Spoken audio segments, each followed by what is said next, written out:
मेरी उम्र उस वक्त 19 साल थी। मैं कॉलेज का तालिब इलम था और मोहल्ले में बच्चों को ट्यूशन पढ़ाकर कुछ खर्च पूरा कर लेता था। मोहल्ले के एक कोने पर एक पुराना मगर साफ सुथरा सा मकान था, जिसमें एक बेवा आंटी रहती थी, जो गोरी चिट्टी और भारी जिस्म वाली थी। जो भी उन्हें देखता बस देखता ही रह जाता। मैं जब कभी आंटी को बिना दुपट्टे के देखता तो मेरी हालत ख़राब होने लगती। उम्र ज़्यादा नहीं थी, लगभग 35 या 36 वर्ष। मोहल्ले के लोग एहतराम करते थे। आंटी का असल नाम तो फातिमा था, लेकिन सब उन्हें आंटी कहकर पुकारते थे। आंटी का शौहर कई वर्ष पहले वफात पा चुका था। कहीं औलाद नहीं थी और ना ही करीबी रिश्तेदार जो उनके साथ रहते। वो बिल्कुल अकेली थीं, लेकिन तन्हाई की दीवारें उनके घर के अंदर ऐसी खामोशी बिछा देती कि अक्सर दरो दीवार भी उदास लगते। मैं वहाँ रोज़ शाम को पढ़ाने के बहाने जाया करता था। असल में वहाँ कोई बच्चा पढ़ने नहीं आता था। आंटी ने मुझे खुद बुलाया था, कहती थी कि बेटा, मुझे भी इल्म से लगाव है। मैं चाहती हूँ तुम मुझे कुछ पढ़ाया करो। मुझे ये बात अजीब लगी थी, लेकिन मैं मान गया। और यूं वो कमरा, जिसमें एक पुराना सा लकड़ी का मेज़ और चंद कुर्सियाँ रखी थीं, मेरा मुस्तकिल डेरा बन गया। कमरे की खास बात ये थी कि आंटी हमेशा दरवाज़ा अंदर से बंद कर देती थीं।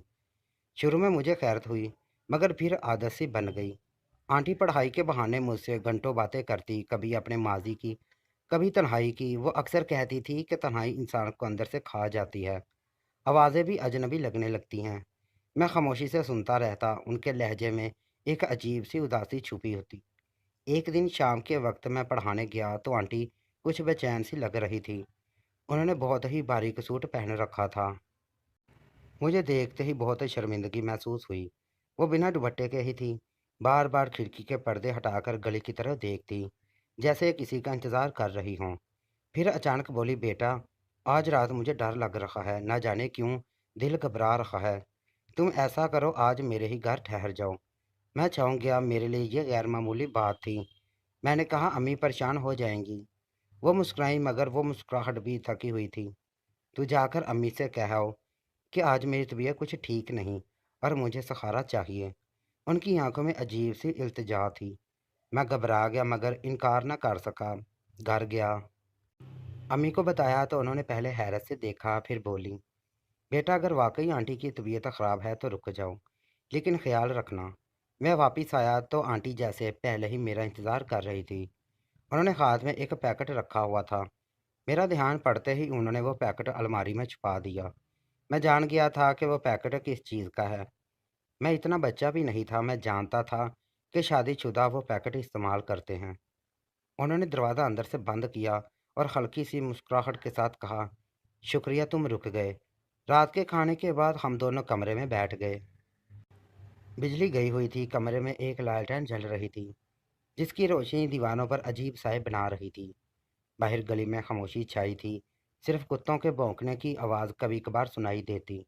आंटी ने लालटेन के करीब बैठते हुए कहा, कभी कभी लगता है जैसे इस घर की दीवारें भी मुझे घूरती हैं, जैसे किसी की नज़र हर वक्त मेरा पीछा कर रही हो।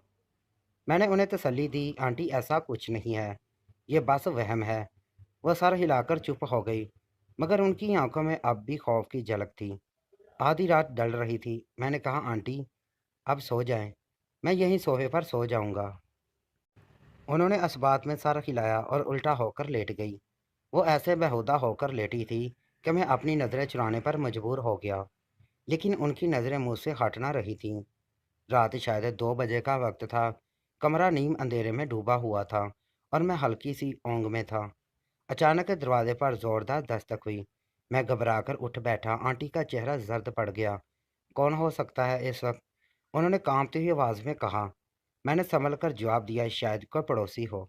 लेकिन दस्तक फिर से हुई, पहले से भी ज़्यादा ज़ोर से। मैं आहिस्ता से दरवाजे के करीब गया और पूछा, कौन है? फिर अचानक बाहर से आवाज़ आई। वो मेरी माँ की थी। दरवाज़ा खोलो, मैं हूँ।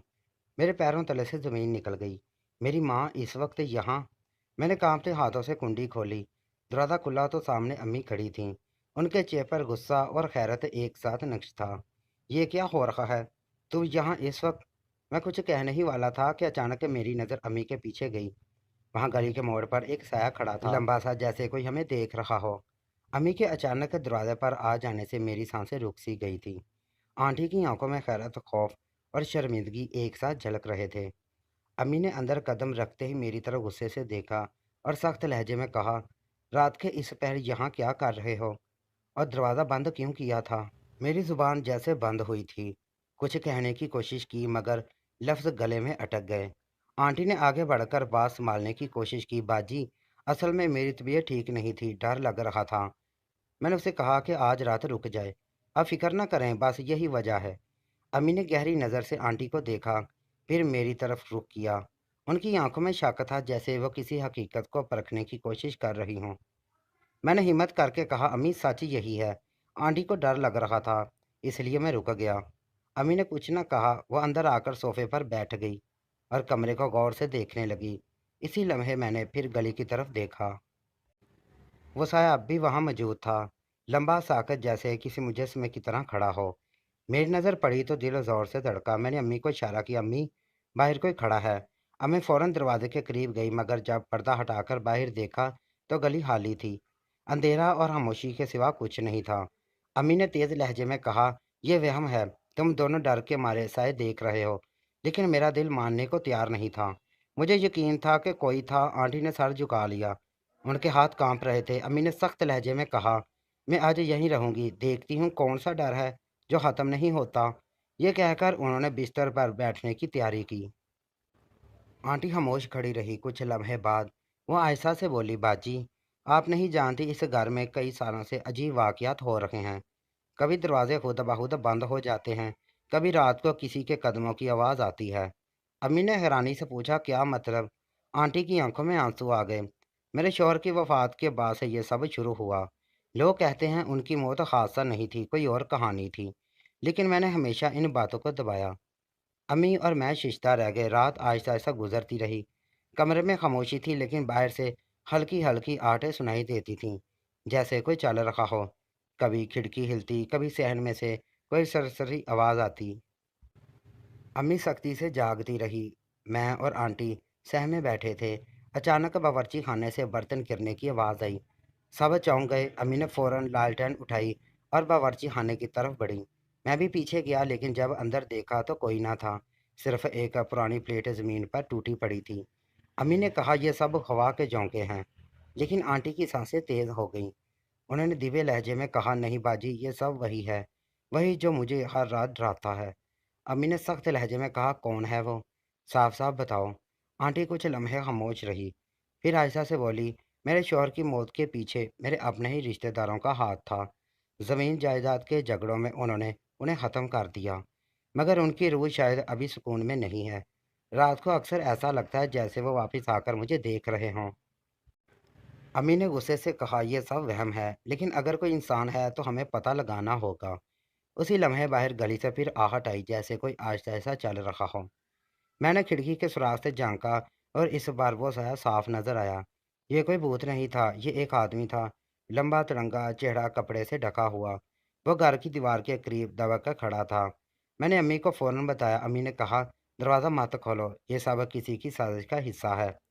रात मजीद सुनसान हो गई।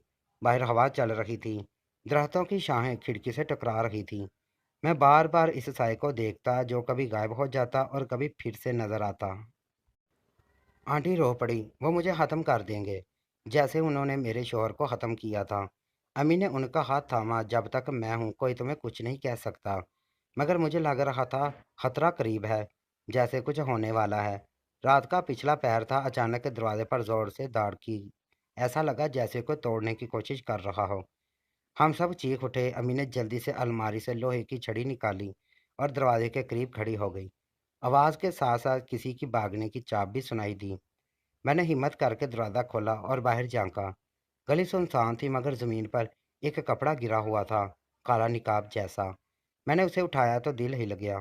उस निकाब पर खून के धब्बे थे। अम्मी ने सख्त लहजे में कहा, यह खेल कोई आम नहीं। कोई चाहता है कि यह घर हमेशा खौफ की लपेट में रहे। आंटी बेहोश होकर गिर गई। आंटी फर्श पर बेहोश गिरी थी। अम्मी और मैंने मिलकर उन्हें सहारा दिया और चारपाई पर लिटाया। उनकी सांसें तेज चल रही थीं। अम्मी ने जल्दी से पानी के छींटे दिए। कुछ देर बाद आंटी की आंखें खुलीं तो वह लड़ती आवाज़ में बोली, वो वो यहाँ थे। मैंने सुना था उनकी चाप। अम्मी ने सख्त लहजे में कहा, खामोश रहो, हिम्मत करो। अब ये खेल खत्म होगा। मैं अब भी इस काले निकाब को हाथ में पकड़े हुए था। खून के धब्बे ताज़ा लग रहे थे। मेरा दिल हिल गया। आखिर कौन है जो ये सब कर रहा है? अम्मी ने आंटी से सवाल किया। साफ साफ बताओ, ये सब किसका काम हो सकता है? आंटी ने कपकपाती आवाज़ में कहा, मेरे शौहर का छोटा भाई रफ़ीक। वो हमेशा जायदाद के पीछे था। मेरे शौहर के मरने के बाद वो बार बार मुझे कहता था कि सब कागजात उसके नाम कर दूं। जब मैंने इनकार किया तो उसने धमकियां देना शुरू कर दी। मुझे डर है कि यह सब उन्हीं का काम है। मेरी सांसें रुक गईं। तो ये सब कोई जिन भूत का मामला नहीं था, बल्कि एक सोची समझी साजिश थी। अम्मी ने फैसला के लहजे में कहा, कल सुबह हम सीधा थाने जाएंगे, मगर आज रात हमें मजीद चौकस रहना होगा। रात के आखिरी पहर में जब सब कुछ लम्हों के लिए पुरसकून हो गया, अचानक फिर खिड़की का शीशा जोर से टूटा। हम सब चौंक गए। बाहर अंधेरे में किसी की दो चमकती आंखें नजर आईं। अम्मी ने फौरन लोहे की छड़ी उठाई, दरवाजे पर एक बार फिर जोरदार धक्के दिए। इस बार आवाज में शिद्दत थी, जैसे कोई अंदर घुसने के लिए बेताब हो। अम्मी ने मुझसे कहा, जाकर मोहल्ले के 2-3 आदमियों को बुला लाओ। मैं दौड़ता हुआ गली में निकला। मेरा दिल जोर जोर से धड़क रहा था, मगर जैसे ही मोड़ पर पहुंचा, सामने एक लंबा सा साया उभरा। वही निकाबपोश। इस बार उसके हाथ में एक लंबी छुरी थी जो अंधेरे में चमक रही थी। उसने मेरी तरफ लिपटने की कोशिश की, मगर मैं चीख कर पीछे हटा और जोर जोर से मोहल्ले वालों को आवाज़ें देने लगा। चंद लम्हों बाद 2-3 आदमी लालटेन लिए निकल आए। निकाबपोश ने उन्हें देखते ही भागने की कोशिश की। मैं और मोहल्ले वाले उसके पीछे दौड़े। गलियों में अंधेरा और सनसनाती थी। आखिरकार एक पुराने दरख्त के पास वो फिसल कर गिर गया। मोहल्ले के आदमियों ने उसे दबोच लिया। मैंने कांपते हाथों से उसका निकाब खींचा, और सामने वही चेहरा था जिसका जिक्र आंटी ने किया था। रफ़ीक आंटी का देवर। उसके चेहरे पर नफरत और गुस्से के आसार थे, और दांत पीसकर बोला, ये सब मेरा हक है, ये मकान, ये ज़मीन, ये सब मेरा होना चाहिए था, मगर उसने मुझे महरूम कर दिया। अब मैं तुम्हें भी चैन से नहीं रहने दूंगा। अम्मी ने सख्त लहजे में कहा, शर्म नहीं आती? अपनी भाभी को डरा डरा कर मार देना चाहते थे। रफ़ीक को मोहल्ले के लोग पकड़कर थाने ले गए। सुबह होते ही थाने में सारा मामला खुला। रफ़ीक ने एतराफ़ कर लिया कि उसने ही अपने भाई को ज़हर दिया था, और फिर सालों से आंटी को डरा डरा कर जायदाद हथियाने की कोशिश कर रहा था। वह रात को नकाब पहनकर आता, दरवाजे पर धक्के मारता, चीज़ें तोड़ता, ताकि आंटी खौफज़दा हो जाएं और सब कुछ उसके हवाले कर दें। मैं ये सुनकर लर्ज़ गया। आंटी की आंखों से आंसू बह निकले। वह बार बार कह रही थी, मैंने कहा था मुझे डर लगता है।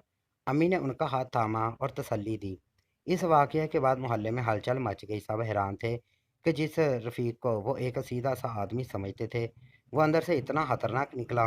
आंटी ने सुकून की साँस ली, मगर उनकी आँखों की थकन ख़त्म न हुई।